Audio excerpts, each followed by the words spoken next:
발표 시작하겠습니다. 제가 오늘 발표할 논문은 Understanding and Profiling MVM over TCP using NT-PROF라는 논문으로 NSDI 25년도에 발표된 논문입니다. 이 논문은 NT-PROF라는 프로파일링 툴을 사용해서 MVM over TCP를 어떻게 프로파일링을 잘 할 수 있을까에 대해서 연구한 논문입니다. 일단 스토리지 디스어그리게이션은 매우 많이 사용되고 있는데요.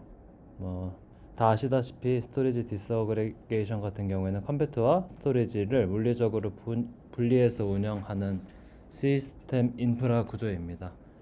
이 구조가 가능하려면 두 영역을 연결해주는 고성능 원격 스토리지 프로토콜이 필요한데요. 이 프로토콜에는 알스카시, 파이버 채널, MVM 오버 패브릭 등이 있고, 이 MVM 오버 패브릭 가운데 TCP를 기반으로 동작하는 방식을 MVM 오버 TCP라고 부릅니다. 이제 MVM 오버 TCP에 대해서 조금 더 살펴보겠습니다. 이 MVM 오버 TCP는 MVM이 명령을 TCP IP 위에 캡슐화해서 원격에 있는 MVM이 서브 시스템으로 전달하는 프로토콜입니다. 이제 로컬 MVM이와 동일한 명령 세트를 네트워크를 통해서 그대로 사용하게 해주는 기술이라고 보시면 되는데요. 이 프로토콜은 그래서 실제로 데이터 기본 전송 단위는 프로토콜 데이터 유닛이라고 불리는 PDU고요. 이 PDU는 IO 커맨드, 데이터 페이로드, 컨트롤 스테이터스 같은 것들을 담고 있고, 이 PDU 같은 경우에는 이제 앞에 있는 게 이더넷 헤더, IP 헤더, TCP 헤더가 대략 한 40바이트 정도 되고, 그 다음에 PDU가 TCP 페이로드에 그대로 실려서 전송되게 됩니다. 그래서 간단하게 이해하시려면 MVM이 Q 엔트리하고 그리고 실제로 데이터들이 이 PDU 안에 잘 담겨서 들어간다라고 이해해 주시면 됩니다. 그리고 이제 이 PDU의 타입은 총 5가지인데요. IO 요청을 보내주는 캡슐 커맨드, IO 리스폰스를 해주는 캡슐 리스폰스, 그리고 컨트롤러에서 호스트로 데이터를 보내는 컨트롤 투 호스트 데이터, 호스트에서 컨트롤러 배우는 호스트 투 컨트롤 데이터, 그리고 R2T는 대규모 IC 데이터 전송을 허용하는 신호인 R2T, 이렇게 5가지가 있습니다. 이제 MVM 오버 TCP 같은 경우에는 이니시에이터와 타겟이라는 두 친구들이 서로 통신하면서 동작하는데요. 일단 이니시에이터 같은 경우에는 호스트 쪽에서 동작을 하고, 실제로 MVM의 명령을 원격 스토리지로 보내는 역할을 합니다. 이제 어플리케이션의 IO 요청은 모두 이쪽에서 시작하게 됩니다. 반면에 타겟은 스토리지 서버 쪽에서 동작을 하고요. 실제로 이니시에이터가 보낸 MVM의 명령을 받아서 실제 MVM SSD에서 데이터를 읽거나 쓰는 작업을 수행을 하게 됩니다. 이제 리드 예제를 살펴보면, 데이터 리드 같은 경우에는 이니시에이터가 캡슐 커맨드에 MVM 리드 커맨드를 담아서 보내게 되고요. 그럼 타겟 사이드에서 실제로 MVM SSD에서 데이터를 읽어온 후 그 친구들을 요 C2 데이터라는 PDU 형태로 TCP 페이로드에 담아서 전송합니다. 근데 이제 이때 한 번에 전송할 수 있는 TCP 페이로드 크기에는 제한이 있는데요. 보통 TCP 페이로드는 64KB가 최대 크기고, 그것보다 큰 데이터들은 잘라서 PDU를 만들어서 보내주게 됩니다. 그리고 이제 다 보내고 난 다음에 요 IO 컴플리션 리스폰스인 캡슐 리스폰스를 보내주면 이니시에이터는 지금 내가 요청한 리드 리퀘스트가 완료된 걸 확인을 할 수 있습니다. 그리고 이제 세션별로 큐마다 세션을 하나씩 열어서 이 세션에다가 이 PDU를 바이디렉션으로 주고받는 식으로 커뮤니케이션이 수행이 됩니다. 자, 이제 근데 그동안 MVM 오버 TCP 환경의 성능 문제를 분석하려면 각 계층을 하나씩 수동으로 프로파일링하고 그 결과를 직접 취합해서 해석해야 하는 어려움이 있었는데, 이건 사실 모든 영역에서 다 마찬가지인데, 예를 들어 어플리케이션 레벨에서 락스DB가 DB벤치 같은 마이크로 벤치를 사용을 하고, 시스템 레벨에서는 뭐 gproof나 뭐 프로파일러 등을 사용을 하고, 그리고 네트워크나 스토리지 수준 로우 레벨 인프라스트럭처에서는 뭐 퍼프나 아이퍼프, 큐퍼프 같은 걸 사용을 해서 이제 어디서 병목이 발생을 하는지 분석을 해야 됐는데요. 이제 이렇게 여러 가지 도구를 조합해서 분석하기가 어렵다 보니 전체적인 병목을 파악하기도 매우 어렵고, 엔브이 오버 TCP 환경에서는 특히 더 분석을 어렵게 만든 이 챌린지에 대해서 살펴보도록 하겠습니다. 첫 번째 챌린지는 복잡한 실행 패스입니다. 엔브이 오버 TCP 같은 경우에는 단일 컴포넌트로 동작하는 게 아니고 여러 커널 시스템이 서로 긴밀하게 커뮤니케이션 하면서 동작을 하게 되는데요. 이니시에이터 측에서 어플리케이션이 IO 요청을 보내면 블록 레이어에서 해당 요청을 블록 IO 형태로 생성을 하고, 그리고 이 요청은 엔브이 TCP 이니시에이터 커널 모듈 레이어로 전달이 되게 됩니다. 뭐 이제 엔브이 TCP 레이어에서는 리퀘스트가 어떤 종류인지 파악을 하고 해당 리퀘스트를 PDU 형태로 캡슐화해서 리퀘스트 버퍼라는 데 집어넣고, 준비가 되면 샌드 리퀘스트로 보내면 TCP IP 스택을 통해서 샌드 큐에 있는 PDU들을 전송을 하게 되고요.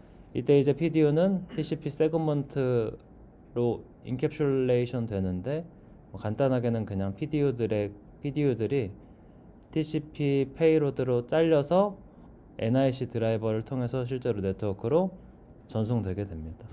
그럼 이제 타겟 사이드에서 커널 TCP 스택은 PDU가 담긴 페이로드를 이 타겟 엔브이 오버 TCP 레이어에 전송을 하게 되고요. 이 TCP 페이로드를 받아오면 그 안에 담긴 PDU의 종류들을 확인을 하고 그 요청을 판별한 뒤 블록 레이어로 전달하게 됩니다. 그리고 이제 뭐 블록 레이어에서 데이터를 받으면 그걸 NVMe 리퀘스트로 만들고 NVMe SSD에 리퀘스트를 보내게 되고요. 그리고 NVMe SSD가 요청이 끝나게 되면 타겟에서는 블록 레이어의 컴플리션 데이터를 받아 다시 프로토콜에 맞는 PDU 형태로 조립해서 그걸 이니시에이터로 전송을 하게 되는데요. 이렇게 복잡한 실행 패스로 인해서 엔브이 오버 TCP의 정확한 프로파일링은 매우 어렵습니다. 논문에서는 실제로 이게 어려워서 엔브이 오버 TCP의 성능이 그렇게 안 좋은 게 아닌데 이런 여러 가지 모듈로 인해서 정확히 어디가 병목인지 모르기 때문에 잘 못 쓰이는 경우들이 있다라고 언급을 하고 있습니다. 그리고 이제 남은 챌린지들은, 두 번째 챌린지는 다양한 IO 프로파일링인데요. 이거는 블락 트레이스나 이런 것들도 마찬가지인데 블록 크기가 다 제각각이고 읽기와 쓰기가 섞여 있고 액세스 패턴, 큐 깊이도 서로 다르기 때문에 전체 IO를 한 번에 일관되게 분석하기가 매우 어렵고, 그래서 이제 요 NT프로프에서는 IO마다 리퀘스트를 기록하고, 그리고 뒤에서 말씀드린 이 필터링을 프로그래머블하게 만들고, 그리고 이걸 이제 그룹 어그리게이션을 해가지고 퍼져 있는 리퀘스트에 대한 걸 가져와서 다시 분석하는 어널리시스 툴을 제공을 하고요. 그리고 이제 마지막 챌린지 같은 경우에는 병렬 IO 경로 때문에 정확히 어디가 어떤 경로를 어떤 IO가 지나가는지 기존 방식으로는 추적이 불가능한데요. 이 논문에서는 이 멀티 스테이지 클로스 모델이라고 하는 친구를 갖고 이 여러 스테이로 뒤에서 한번 다시 말씀드릴 건데요. 이런 기존 네트워크 스위치의 병목을 분석하는 모델링 기법을 갖고 와서 엔브이 오버 TCP를 각각 모듈들을 네트워크 스위치로 봐서 이제 이런 것들을 해결을 하겠다라는 방식이고, 뒤에 있는 건 뒤에서 설명을 하겠습니다. 그래서 이제 NT프로프는 엔브이 오버 TCP 실행 특성을 분석하기 위해 만들어진 프로파일링 툴이고요. 그리고 먼저 IO가 엔브이 오버 TCP 파이프라이닝을 따라 이동하는 동안 각 단계에서 발생하는 소프트웨어 처리 오버헤드를 정밀하게 분해해서 보여주고, 그리고 각 스토리지 서버 시스템, 네트워크 서버 시스템 어디서 정확히 병목인지, 예를 들면 NVMe 계층, TCP/IP 계층, SSD와의 연동 속에서 어떤 지연이나 병목을 발생할 어떻게 하는지 분석을 할 수 있고요. 그래서 이제 이 친구를 사용을 하면 정확히 어떤 지점이 병목인지 파악을 할 수 있도록 제공을 하고, 이 친구의 디자인 설계 목표 같은 경우에는 다양한 정보를 제공하고 다양한 프로파일링 기법들을 제공을 하고 라이트웨이트하게 만들었다고 합니다.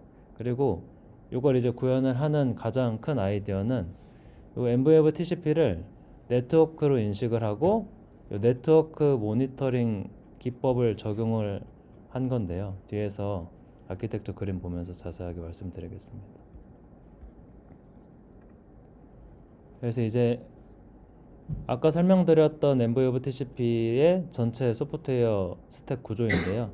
이거를 각각 모듈들을 소프트웨어 스위치라고 보겠다라는 겁니다. 그래서 이런 블록 레이어, 엠브웨브 TCP 레이어, TCP IP 레이어들을 이렇게 이제 뭐 블랙박스처럼 각각을 소프트웨어 스위치로 보고 이 친구들을 이런 식으로 보겠다는 건데요. 이 이니시에이터의 스테이지 1에 해당하는 블록 레이어, 그리고 스테이지 2에 해당하는 엠브웨브 TCP 트랜스포트 레이어, 그리고 TCP IP 스택을 각각을 소프트웨어 스위치로 봐서 이 스위치에는 모두 큐잉해주는 구조가 있고, 이제 어떻게 스위치로 볼 수 있는지에 대해서 논문에서 설명을 하는데요. 각각은 모두 페이로드 모든 리퀘스트를 큐잉을 하는 구조고, 이걸 스위치로 생각을 하면 스위치에서 스위치로 데이터가 이동을 하는 구조이다 보니까 이 스테이지, 각각의 스테이지들을 에서 패킷이 언제 들어가고 나갔는지를 잘 분석을 하면 기존의 네트워크 스위치 모니터링 기법을 사용을 하면 이 친구들을 정확하게 분석을 할 수 있다라고 하는 방식이고요. 이제 이걸 적용을 하기 위해서 이 IO 패스들을 어떻게 모델링할지를 설명을 하는데요. NT 프로퍼 같은 경우에는 이 엠브웨브 TCP 아까 설명드린 각 스테이지가 어떤 방식으로 큐잉이 되고 처리가 되는지를 큐잉 모델이라고 하는 방식을 사용을 하는데, 뒤에서 한번 다시 말씀드릴 건데 센트럴 FCFS, 스플릿 FCFS, 센트럴 PS 같은 경우에는 기존 네트워크 스위치에서 큐잉돼서 어떻게 처리되는지를 나타내는 아주 유명한 큐잉 모델이라고 합니다. 이제 이런 것들을 사용을 해서 각각 스테이지들을 분류하겠다라는 거고요. 그래서 이 모델링 덕분에 엠브웨브 TCP 파이프라이닝을 따라서 각 스테이지에서 얼마나 지연이 발생했는지를 알 수 있고, 파이프라이닝 중 어디가 병목인지를 알 수 있고, 큐가 쌓이는 구간도 파악을 할 수 있다라고 합니다. 그래서 이제 예를 들어서 첫 번째인 센트럴 FCFS 같은 경우에는 이 한 개의 FIO, FQ를 단 하나의 워커가 처리하는 구조를 의미하고요. 이제 말 그대로 들어온 순서 그대로 처리가 되고 중간에 순서가 바뀌거나 여러 워커가 병렬을 처리하는 부분은 없고, 이 모델이 중요한 이유는 엠브웨브 TCP에서 이 파이프라이닝에 있는 S1부터 S9까지 해당하는 파이프라이닝 중에 여러 레이어가 이 단일 큐 단일 워커 구조로 동작을 하기 때문입니다. 실제로 뭐 이런 부분에서 큐가 조금이라도 쌓이기 시작하면 즉시 레이턴시가 증가하는 패턴을 보이게 되는데, 이제 어떤 스테이지가 이런 센트럴 FC, FS 구조라고 하면, 그러면 여기서 레이턴시가 길어지는 걸 관측을 해서 성능이 떨어지는 걸 관측을 하면 이 큐에 데이터가 많이 쌓이기 때문이라고 하는 걸 설명을 할 수 있다. 이런 식으로 이제 이 논문에서는 얘기를 하고, 예를 들어서 이제 S1 같은 경우에는 블럭 레이어인데요.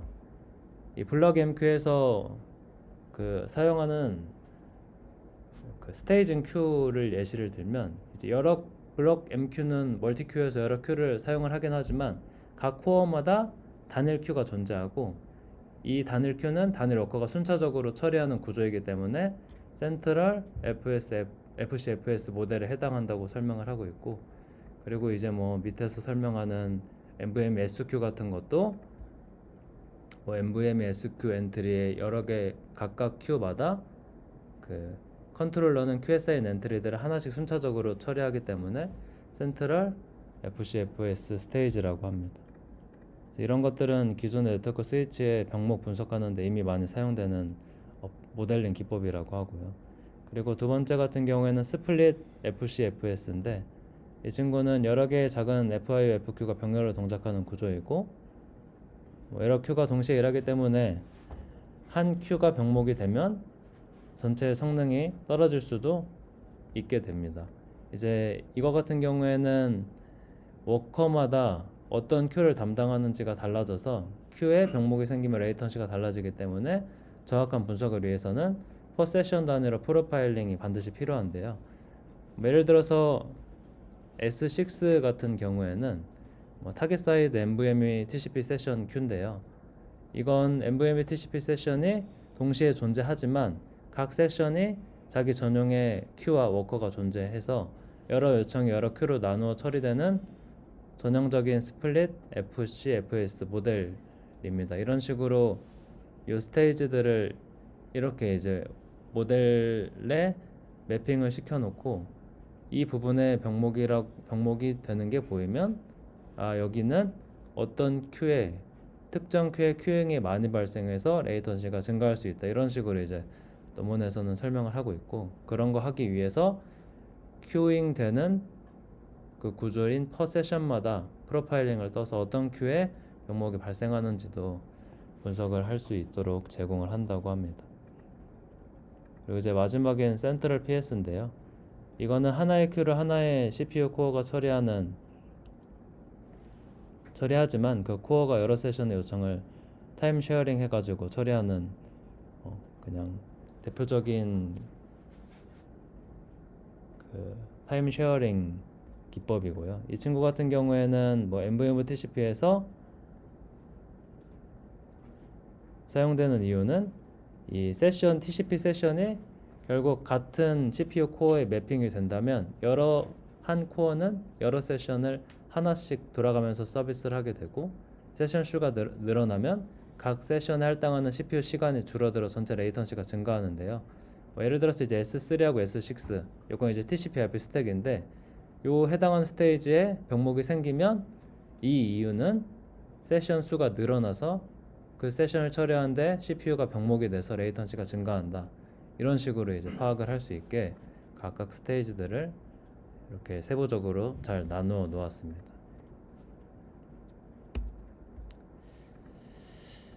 그리고 이제 요 NT프로프에서는 NVMe TCP 파이프라인을 구성하는 각 소프트웨어 스위치마다 통계 정보를 수집하고 조회할 수 있는 메커니즘을 제공을 하는데요.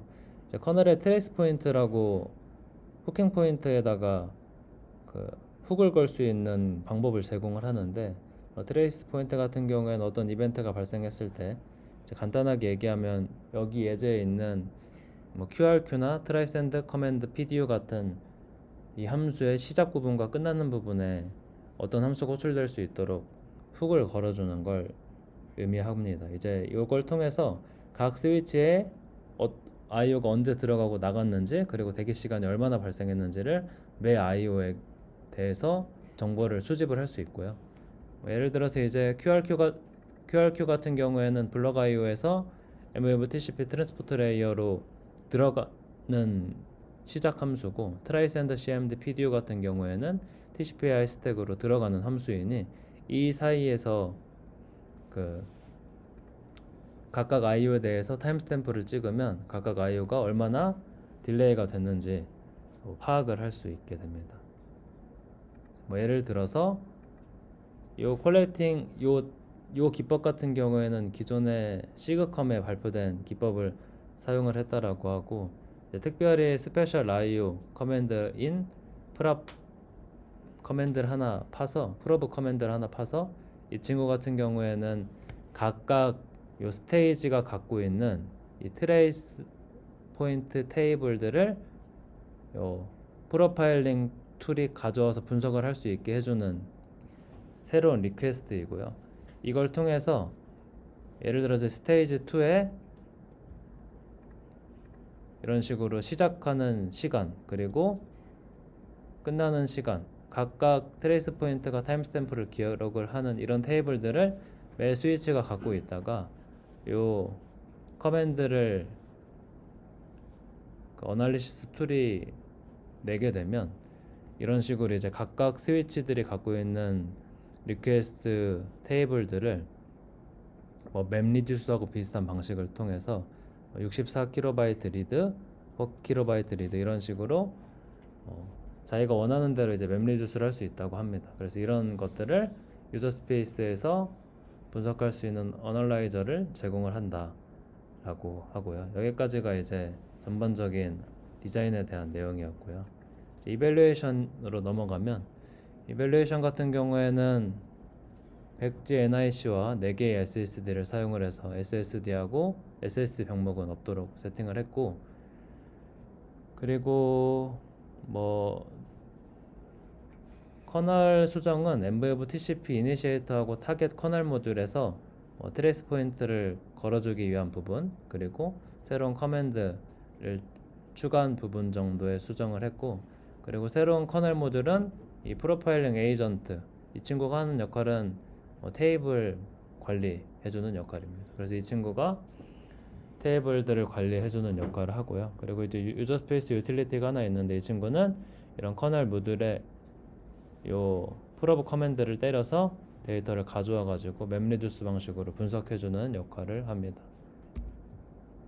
그리고 이제 유즈 케이스 두 개를 살펴보고 마무리하겠습니다. 첫 번째는 레이턴시 브레이크다운인데요. 이제 4KB 랜덤 리드를 FIO로 했을 때 엔티프루프가 어떻게 브레이크다운을 하게 되는지에 대한 설명입니다. 그리고 여기 이제 S1, S2, S3 이렇게 나와 있는데, 이 친구는 각각 스테이지 ID를 의미하고, 스테이지 ID에 대한 컴포넌트 레이어는 위에 옆에 설명이 되어 있습니다. 그래서 이 친구는 IO 뎁스를 늘려가면서 4Q 랜덤 리드의 레이턴시를 측정을 한 실험이고요. 당연히 IOPS가 증가하면 레이턴시가 증가하는데, 어디에 병목이 있어서 레이턴시가 증가하는지를 살펴보기 위해서 실험을 측정을 했고, 이제 실험이 IO 뎁스가 커질수록 다른 부분은 그래도 거의 일정하게 증가하는데, 이 S3에서 S5 부분이 기하급수적으로 증가하는 걸 확인을 할 수 있습니다. 여기는 이제 S3부터 S5는 TCP 레이어, 이니시에이터의 TCP 레이어, 그리고 네트워크, 타겟의 TCP 레이어를 의미하는데요. 이제 여기서 이걸 보고 해석을 할 수 있는 건 4KB NIC 쪽과 TCP IP 스택의 병목으로 인해서 레이턴시가 길어지는구나, 이렇게 파악을 할 수 있습니다. 그리고 이제 두 번째는 120 똑같은 실험인데 128KB 시퀀셜 라이트에 대한 실험이고요. 이 실험 같은 경우에는 IO 리퀘스트가 IO 뎁스가 커질수록 상대적으로 S6부터 S9까지에서 걸리는 레이턴시가 많이 증가했는데요. 이 S6부터 S9까지는 제가 빨간색을 하나 안 했네요. 보면 이제 이 친구는 타겟 사이드에 NVMe TCP 파싱하고 그걸 블록 레이어로 올렸다가 NVMe 커맨드로 내리고, 그리고 다시 NVMe SSD한테 리퀘스트를 받아서 보내주는 여기 부분인데요. 여기가 이제 많이 발생한 이유는 이런 이유 때문이라고 하는데요. 이제 오른쪽이 write 리퀘스트에서 IO 사이즈가 클 경우에 대한 이니시에이터하고 타겟 사이드에서 데이터를 주고받는 그림인데, 이 친구 같은 경우에는 128KB의 IO를 보내고 나면 타겟이 R2T를 보내주기 전까지는 이 호스트2 데이터를 보낼 수가 없습니다. 그래서 이제 이 R2T를 보내는 이 시간과 그리고 호스트2 데이터를 보낼 때 이 친구가 이 R2T가 있는 이유가 뭐냐면, 타겟 사이드에서 생각을 해보면 R2T가 없으면 이니시에이터에서 데이터를 보내주는 대로 타겟이 다 처리를 해야 되는데, 타겟, 즉 컨트롤러 사이드에서 버퍼가 많이 없다든지 아니면 SS 성능이 안 좋다든지 이런 이유로 이니시에이터에서 보내는 데이터의 양을 조절을 하기 위한 이 커맨드가 R2T인데요. 128KB 라이트 같은 경우에는 데이터를 많이 보내다 보니까 R2T를 못 받는 경우가 존재하고 뭐 이런 걸로 인해서 레이턴시가 길어지는 영향을 끼친다라고 합니다. 그래서 실제로는 여기에서 이제 저 R2T를 보내고 기다리는 시간들 때문에 레이턴시가 길어진다, 이렇게 해석을 할 수 있습니다. 그리고 이 해석은 논문에서 또 설명이 조금 되어 있지만 저희 주관적인 견해를 붙인 해석입니다. 그리고 이제 두 번째 유저 케이스는 F2FS인데요. 이건 이제 파일 벤치를 돌린 실험 결과이고요. 시나리오는 K1, K2, K3, K4로 정리되는데 K1 같은 경우에는 그냥 아무것도 안 한 베이스라인이라고 생각해 주시면 되고, K2 같은 경우에는 그 TCP 세션을 하나로 줄이고, K3 같은 경우에는 IPF를 같이 돌려서 네트워크 부하를 걸고, K4 같은 경우에는 FIU를 때려서 SSD에 부하를 건 상황입니다. 그래서 이제 각각 어디 부분에 병목이 되는지를 이 NT프로프가 잘 파악을 하는지에 대한 실험 결과라고 생각을 해주시면 되고, K2 같은 경우에는 S2 쪽에 병목이 생기는 걸 확인을 할 수 있는데, TCP/IP 세션이 하나여서 이니시에이터의 TCP 스택에서 시간이 오래 걸리는 거고, 그리고 K3 같은 경우에는 TCP/IP 스택이 지금 매우 바쁘기 때문에 이 친구는 여기 S3에서 S6 이 부분이 성능의 병목이 된다고 합니다. 그리고 K4 같은 경우에는 K4는 S6부터 S9 여기서 이제 병목이 되는데, 이것도 마찬가지로 이게 이제 SSD 패스일 텐데 블락 레이어부터 NVMe 쪽 커맨드 날리는 부분인데, 여기에 이제 병목이 생겨서 성능이 느려진다, 이렇게 얘기하고 있습니다. 그래서 이제 간단하게 요약하고 마무리하겠습니다. 이 친구는 디스어그리게이션 환경에서 이 프로파일링 툴이 매우 부족했는데 이거를 잘 해결한 논문이고요. 기존의 솔루션들은 불편함들이 많았고, 이 친구들은 NVMe TCP를 네트워크로 모델링을 해서 각각을 소프트웨어 스위치로 보고, 이 트레이스 포인트를 잡아서 각각 스위치에서 타임스탬프를 기록을 한 후에 나중에 맵리듀스 프로세싱을 통해서 데이터를 분석을 한다, 이런 기법입니다. 여기까지가 발표